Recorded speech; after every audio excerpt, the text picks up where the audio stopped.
আসসালামু আলাইকুম। কি অবস্থা সবাই, কেমন আছেন? আশা করি সবাই ভালো আছেন। প্রতিনিয়ত যেই ব্লগগুলো আমি শেয়ার করছি প্রত্যেকটা ব্লগে থাকে আমার বেশিরভাগ রান্নাবান্না।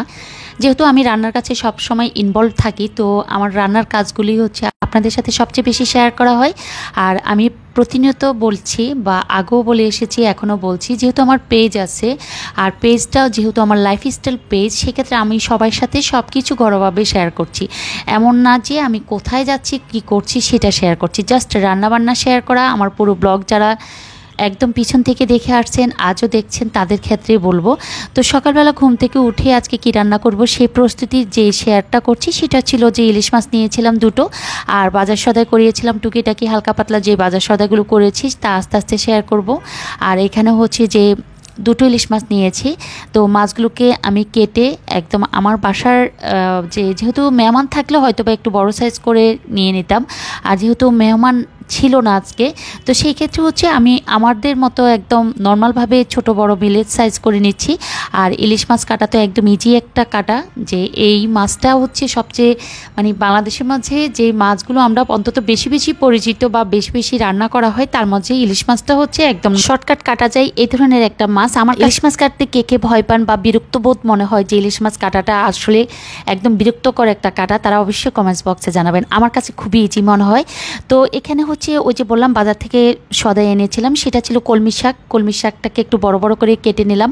হাত দিয়ে কাটলে সবচেয়ে বেটার হয়। আমার আম্মা বলতেন সবসময় যে কোনো শাক হাত দিয়ে কেটে কেটে যদি সাইজ করা হয় সেই শাকটা রান্না করলেও ভালো লাগে।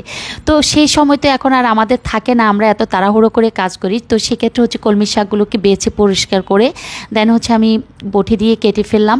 আর এদিকে হচ্ছে কাঁচামরিচ এনেছিল, কাঁচামরিচগুলোর গোড়ালি ফেলে দিয়ে ওগুলোকে হচ্ছে সংরক্ষণ করে রেখে দিব। আর মাছটাকে ধুয়ে পরিষ্কার করে হচ্ছে দুপুরের জন্য রান্না শুরু করে দিলাম। প্রতিনিয়ত যেভাবে বাঙালিরা একদম সুন্দর করে রান্না করেন, চোখ বন্ধ করে মশলা কষিয়ে, তারা যেভাবে রান্না করছেন আমিও সেভাবে রান্না করার চেষ্টা করছি। হয়তো বা এক এক দৃষ্টিকে এক এক রকম রান্না হয় বা এক এক দৃষ্টিতে এক এক ধরনের রান্নার স্টাইল, যেমন আমার রান্নার সাথে কারোর সাথে মিলবে না, এটা আমি প্রতিনিয়ত বলি। যে যেমন এক ঘরের ভিতরে এক একজনের মন মানসিকতা এক এক রকম, এক একজনের রান্নার ধরনও এক এক রকম।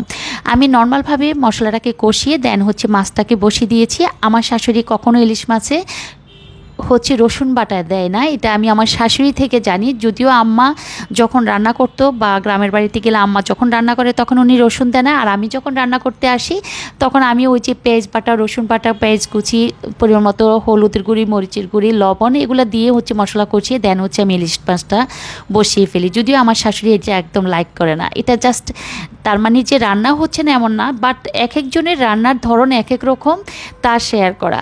তো ওইদিকে হচ্ছে এক চুলায় হচ্ছে আমি এক ফ্রাই প্যানে হচ্ছে আমি শাক বসিয়ে দিয়েছি চিংড়ি মাছ দিয়ে একদম গ্রামীণ স্টাইলে, আর হচ্ছে পটল দিয়ে হচ্ছে ইলিশ মাছটা রান্না করছি। পটল দিয়ে ইলিশ মাছ রান্না কার কার পছন্দ অবশ্যই জানাবেন। আমার কাছে সবচেয়ে বেশি ভালো লাগে কচু কাঠ দিয়ে রান্না করা ইলিশ মাছ, আর হচ্ছে লতি দিয়ে, আর হচ্ছে গিয়ে ইলিশ মাছের সাথে কচু ছড়া বা কচুমুখী দিয়ে রান্না করলেও ভালো লাগে। তো এখানে হচ্ছে পটল দিয়ে ইলিশ মাছটা আজকে বসিয়েছি। আর পটল দিয়ে ইলিশ মাছ রান্না করলে আমার কাছে মনে হয় প্রথম জালে ভালো না লাগলো, রাতের দিকে যখন আরেকবার জাল দিয়ে রাতে খাওয়াই তখন একটু বাসি হলে ভালো লাগে। মোট কথা হচ্ছে ইলিশ মাছ বাসি হলে বেশি বেটার মনে হয় বা ভালো লাগে। তো এদিকে হচ্ছে রান্নাটাকে বসিয়ে দিয়ে রুমে আসলাম, একটু ফ্যান ছেড়ে হচ্ছে বসা, কারণ রান্নাঘরে থাকতে থাকতে এমন একটা অবস্থা, এতটা গরম পড়তেছিল। আর রান্নাঘরটা হচ্ছে একদম তাপে এত এত রান্না হয়, মাঝে মাঝে একদম তাপে আগুন হয়ে থাকে, খুবই খারাপ লাগা কাজ করে। তো আমরা হচ্ছে রান্নাটা বসিয়ে দিয়ে মাঝে মাঝে আমি, আমার হেল্পিং হ্যান্ড যারা আছে সবাই হচ্ছে একটু রান্নাঘর থেকে এদিকে ওদিকে হাঁটাঘোটা করি।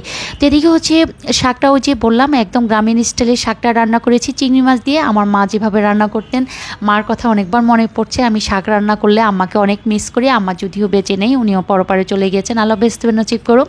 তো এদিকে হচ্ছে আজকে আর যে ইলিশ মাছটা রান্না করছি সেই ইলিশ মাছটাকে প্রত্যেক দিন হচ্ছে যে কোনো তরকারি দেওয়ার আগে আমি উঠিয়ে তারপরে তরকারি যখন সিদ্ধ হয়ে আসে তারপরে মাছটা দিয়ে, আজকে হচ্ছে অলসতা বলেন আর একটু সাহস করে বলেন একসাথে দিয়ে হচ্ছে মাছটা রান্না করলাম। ব্লগটার সাথে সাথে শেষ করলাম। আল্লাহ হাফেজ।